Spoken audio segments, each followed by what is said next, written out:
All right, guys. Hey, it's great to be back out there on the field.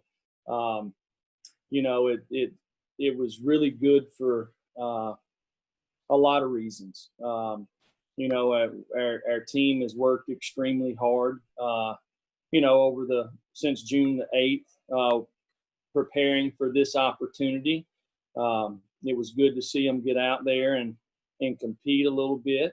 You know, it's been a very unusual summer, obviously, and you know, I have to give a lot of credit to our medical staff here, who have put a fantastic plan together to give us an opportunity to do this. You know, this is the first practice, you know, during this pandemic, so you know, there's lots of things that we can learn from it moving forward. You know, so we're going to continue to do that. The situation obviously changes daily, and we've got to do a great job as a staff, following the protocols that Dr. Klink and Geronimo have put together. But when it comes to football, it was exciting to see some of these guys run around out there. You know, lots of things that we can improve on. You know, just a couple of updates from a roster standpoint. Balin Buchanan is going to sit out this season based off of a medical issue that he's continued to work on. He showed a lot of improvement there, and he's going to continue to work hard to get better there. But he's not going to play this season. So that's really the updates with the roster. Jeremy Banks practiced with us today. Jeremy has done a fantastic job over the last 9 months. He's really been an inspiration to me. You know, for 10 minutes or 20 minutes last year, the 20 minutes Jeremy would love to have back. You know, when we removed him from the football team, and he didn't want to leave. He told me, he said, "Coach," he goes, "I came to Tennessee to get a degree. I've embarrassed myself, my family, and the only way that I can get that back is staying here. And that's something that I would like to do." And we put a plan in place, and he's followed everything that we've asked him to do. I'm proud of him where he's at, making A's and B's, and really getting involved in the community. So we're excited that he's back and looking forward to him getting a second chance. With that, I'll take any questions. All right, please keep your lines muted here, and we'll call on you. Please hit the raise your hand function, and we'll start with Austin Price. Coach, if you got any kind of update on Cade Mays, and you know, if not, then you know, is that frustrating knowing that you know here you are into fall camp and still haven't heard anything? So we do have an update with Cade. We obviously applied for you know, a waiver for initial eligibility here, and it was denied. We're in the process of appealing that.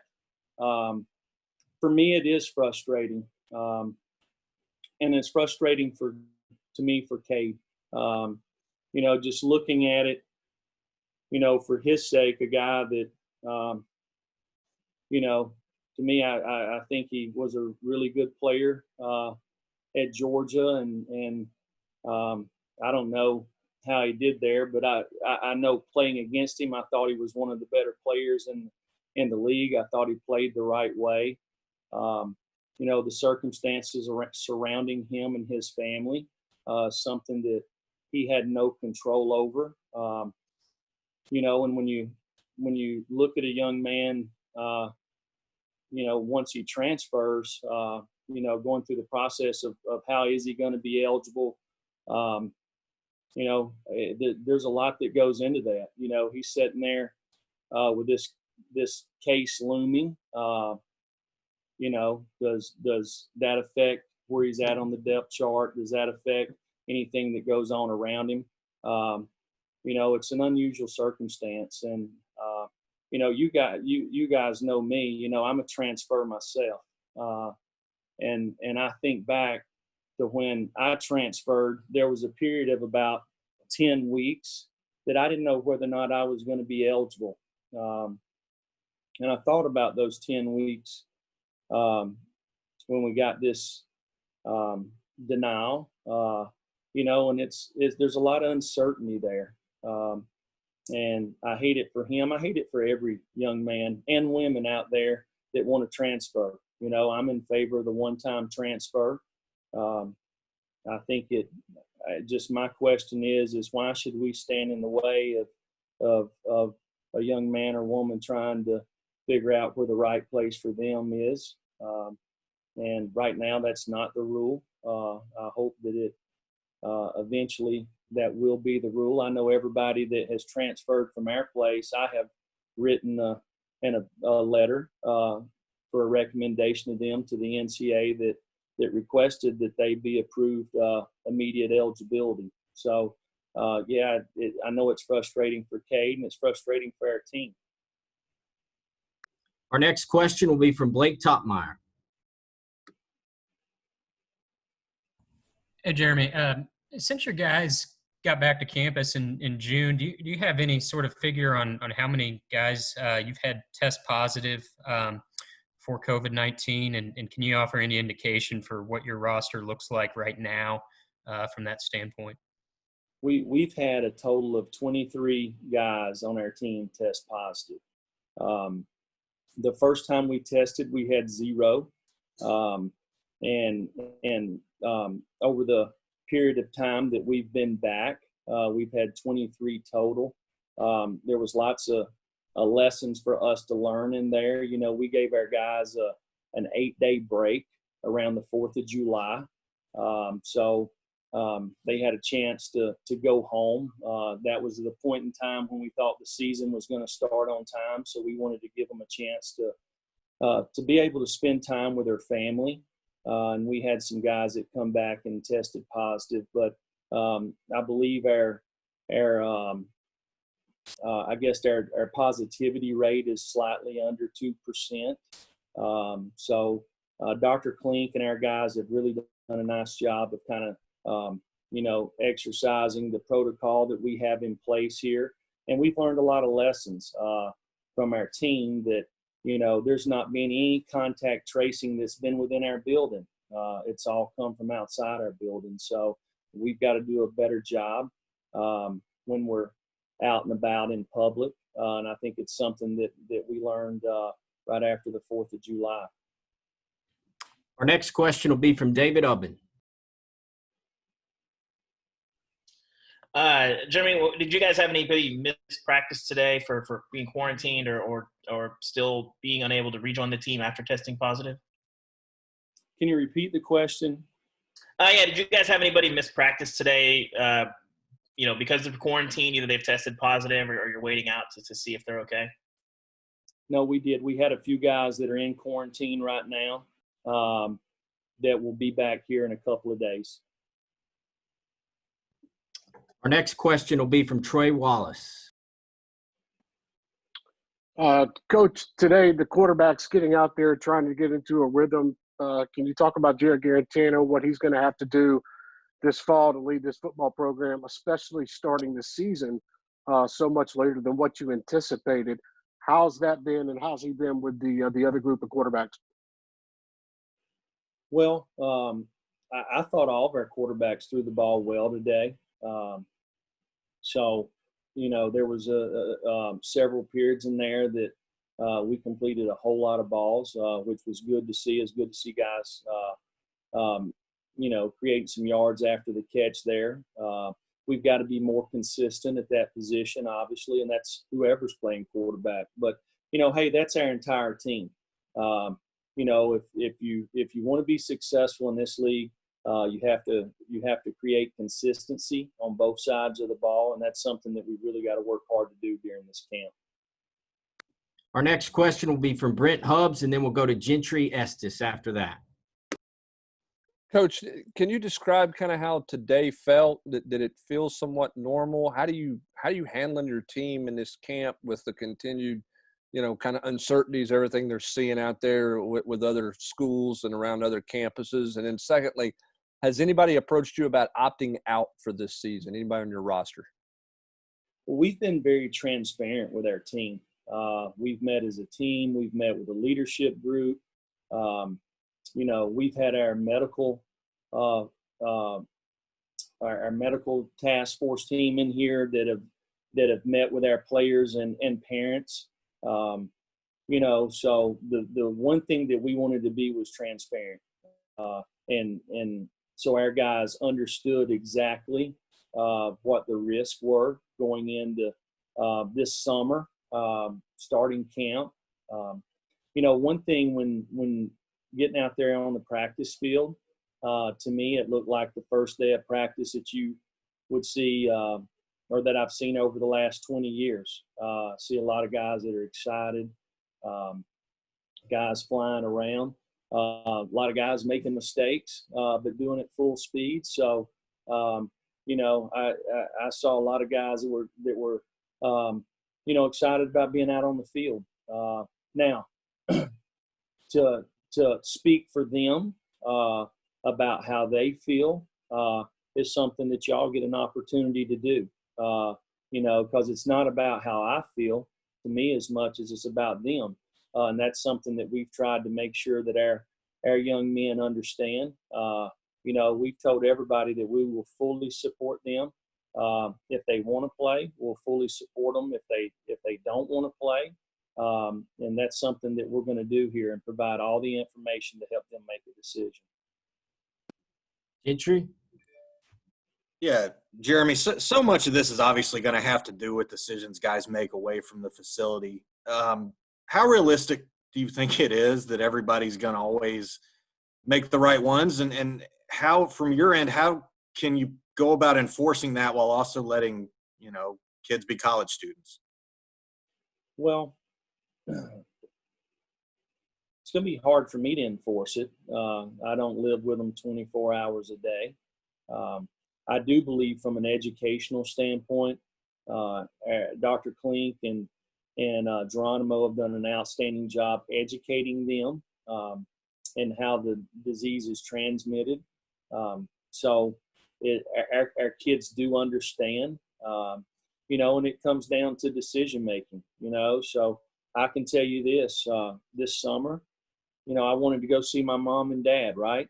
And I got family members that aren't social distancing, that are playing sports, and where our family is trying to do that to help protect the players around us. So just decisions we got to make, and I asked my family to wear a mask at times. So it's I guess it changes with each individual person. We'll go to Gustavo next. Hi, Pruitt. First of all, I'm glad to talk to you. South Carolina was the team that last year you guys beat it by 41-21. It was kind of the turnaround of the season. You guys got the winning streak. How you guys think about, facing South Carolina again on the road as the opening game? Well, it's a long time till we play South Carolina.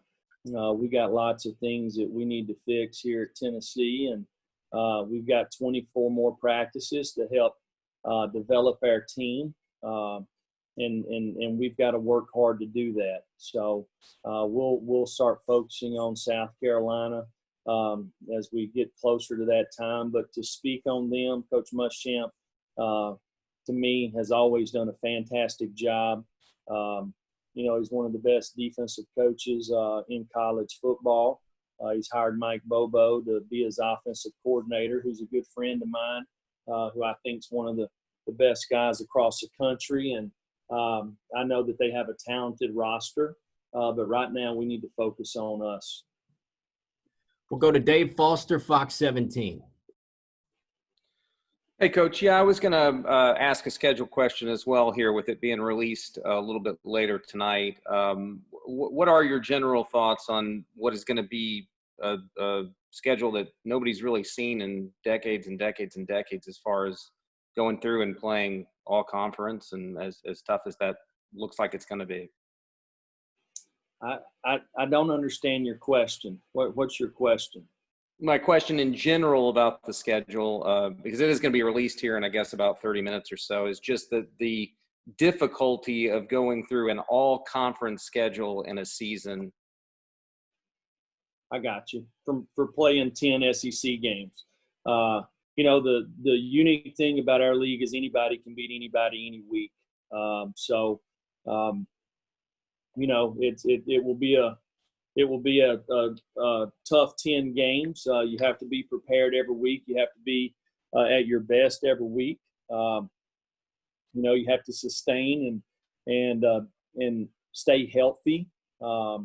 You know, so obviously this will be the first time any of us have experienced it. So it'll be a great challenge and something that we're looking forward to. We'll go to Rick Russo, WVLT. Hey, Jeremy. Did the OTAs help the guys, especially the newcomers, get up to speed for today and the start of practice? I would say absolutely. You know, we really took advantage of the walkthroughs. You know, there's a lot of teaching that goes on, so we had a chance to kind of go through our teaching progression. You know, we kind of go a 5-day install, and then we start back over. So it's been really good. You know, we changed the way we practiced a little bit today just because we've had so many walkthroughs, but it was something that we took advantage of for sure. Our next question will come from Patrick Brown. Hey, Jeremy, just to clarify on Balaam Buchanan, is this a career-ending situation, or is he going to try to, I guess, come back for a 6th year since this was going to be his 5th year? No. First of all, I'm not the doctor, but it's something that he's working hard to rehab with, and he'll continue to do that. Our next question will come from Matthew Ray, Sports Illustrated.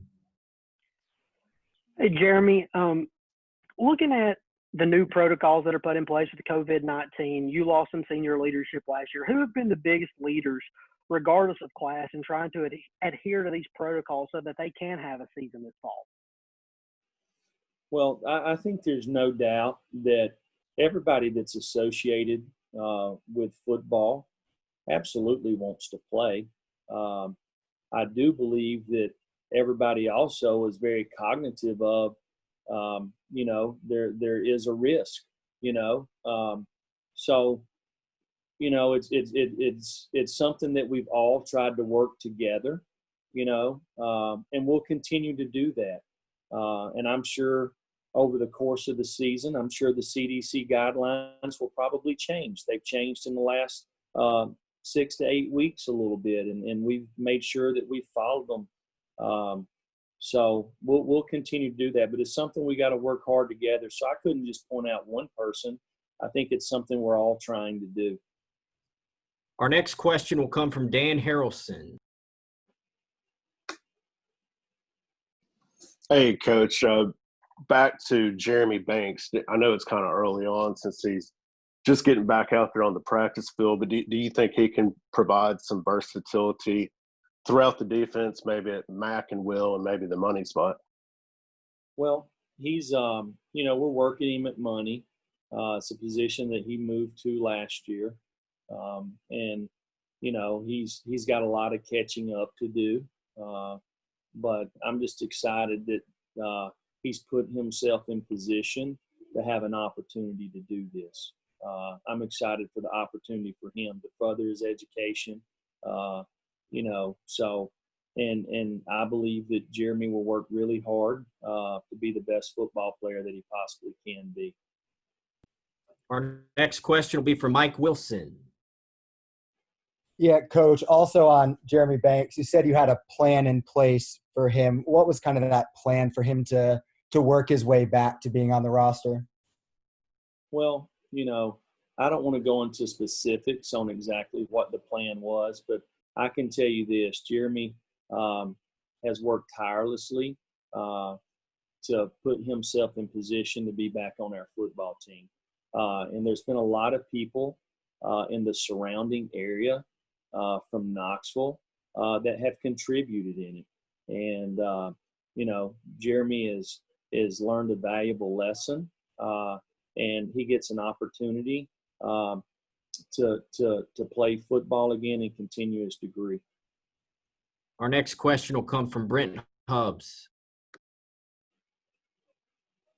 Yeah, Coach, can you just talk a little bit about what you saw out of your freshmen, your incoming guys? I know you had them in walkthroughs, and they've had some, the conditioning work, but just we haven't had a chance to ask you your thoughts on after working hands-on with them. What do you think of those guys to get things started, knowing they have a long ways to go?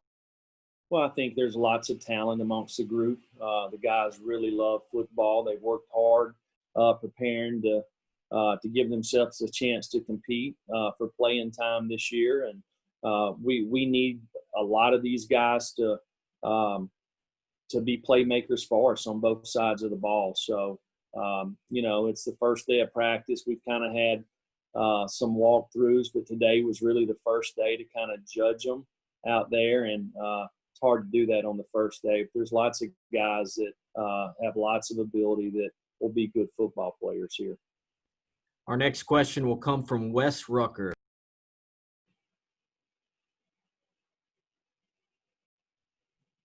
Hey, Wes. Get off. The How about mute. now? How about Perfect. now? Hey, there we go. I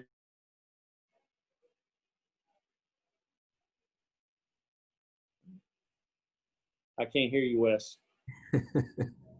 We're good. All right, let's go. We'll try Wes again here, but let's go to David Ubben.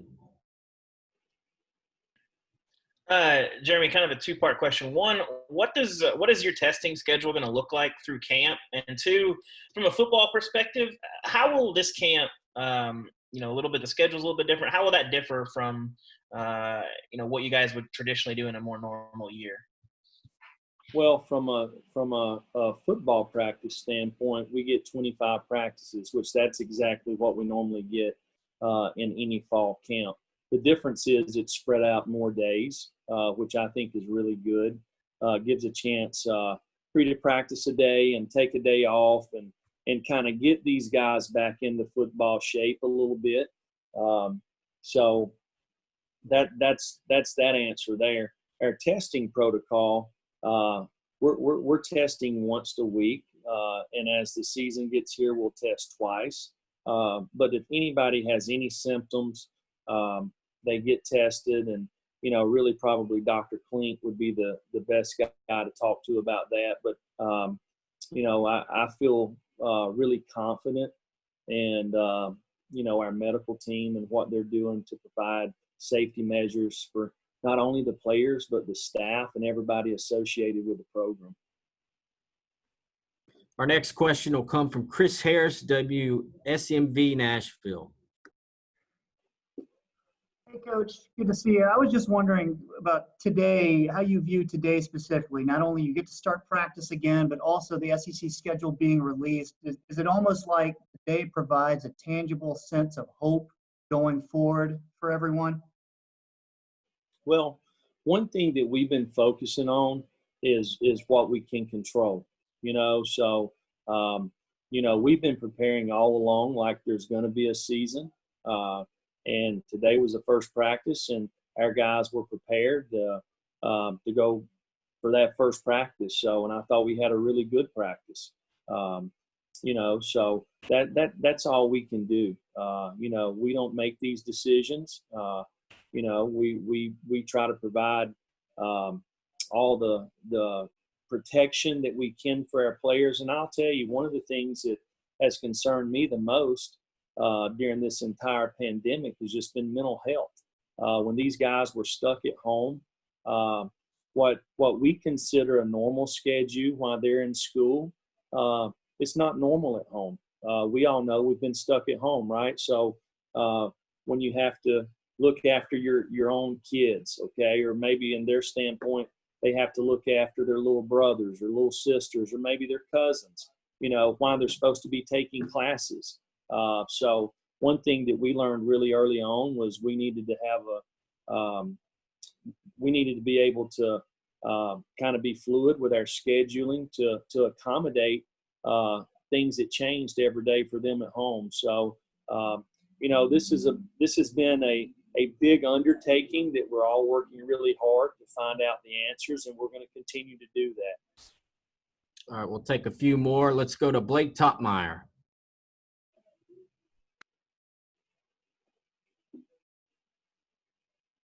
Blake, you there? Sorry, Bill. No problem. Jeremy, I know when you signed Jimmy Holiday, he's a versatile guy that can play multiple spots. Where you got him working out preseason? Jimmy is he's going to play wide receiver this fall. It's something that he wanted to do. He felt like that, he would have an opportunity to get on the field faster there. And he's a guy that you obviously could jump in there at quarterback, and he's still taking some snaps there, but he's going to take most of his snaps at the wide receiver position this fall. We'll go to Trey Wallace, followed by Austin Price. Jerry, can you talk about the new coaches on staff, how they handled everything this summer with COVID, and also getting back on the field today? You got a couple coaches that switch different positions as well. Just kind of maybe talk about them for a little bit and how they've transitioned. Well, I feel like our staff is really done an outstanding job handling this whole pandemic. The number one priority for us has been our relationships with our players. These guys went home in the middle of March, and they didn't get back till June the 8th. Not all of them got back on June the 8th. Some of them, it was July. Going from seeing these guys every single day and to not being able to see them has been tough. So luckily with Zoom and FaceTime, we've tried to have as many face-to-face meetings with our players as we possibly could to be there for them. Like I said, things change every single day, and it has since March. I think our guys have really responded in a positive way. Our players, our coaches. I'm excited about the men that are on our staff. I believe in them. I know where their heart's at, and I'm excited about the relationships that they continue to build with our players, and they all have ability to be really good coaches. Austin, Coach, talk to me about Quavaris Crouch. Obviously, he wasn't going to get to go through spring because of the offseason surgery, but how big were the OTAs for him? Will he still get some work at tailback? And then what have you seen out of Bayless Jones in short order since he's been here? Well, you're talking about 3 practices. Bayless is a guy that I knew in high school. He was from Mobile, a guy that we recruited some, and he's a fast guy, really good kick returner. Has great speed. Has a feel to play the position, has a lot of experience. So as a guy that when he wanted to transfer and graduated, reached out to us, and with his connection with T, it was a really good fit for us. Q, I don't know how many touches he'll get on the goal line. He's moved to inside linebacker, which is probably his most natural position. He has ability to rush on third down. So it's one of those deals. Last year he played inside and outside, but predominantly outside. But we like to recruit guys that can play all 4 positions, and he's a guy that fits that mode. So we'll see about the goal line as we get closer to the season. We'll take 2 more questions. One from David Ubben, and Rob, did you have your hand up? Well, let's start with David. Yeah. 1 second. David, you there? Yes. Sorry. Just a second. Hang on, I lost my note. Yeah, Jeremy, when you sorry, hang on 1 sec. This must be a good question here, David. It was circle. Can you circle back though? I lost my notes. All right, no problem. Rob, did you have a question? And then we'll go back to you, David. Yeah, Coach, going back to the OTAs and the freshmen, because of the OTAs and because you've got like 6 or 7 weeks, basically a fall camp, do you think it's ironically going to be easier for a freshman to get ready to play this year just because of the setup? Well, the OTAs was not 6 or 7 weeks of fall camp. It was not that way. We had a little bit we pushed back a little bit after the 4th of July, and so we could do walkthroughs, and I think the walkthrough part, the teaching part, was really, really good for these guys. But we're not allowed to go out there and practice them. So. But the walkthroughs I thought were really good. It gave them an opportunity to slow down, and I feel like we have really good teachers in our building. So there's no doubt that it should create an advantage for these guys. So yeah, it was really good. It was good for everybody. It's good for the coaches too. Last question back to David. Yeah, Jeremy, do you have a feel for what percentage of you guys' classes are online this semester, and how would you feel about football going on in the event that Tennessee or other schools end up going fully online at some point this semester? The number of guys that are online, David, is that the question? Yeah, basically, if you have a feel for kind of what percentage of guys' classes are online only. Our format here this fall is hybrid. So some of the classes are online, some of the classes are in person, and some of them are both.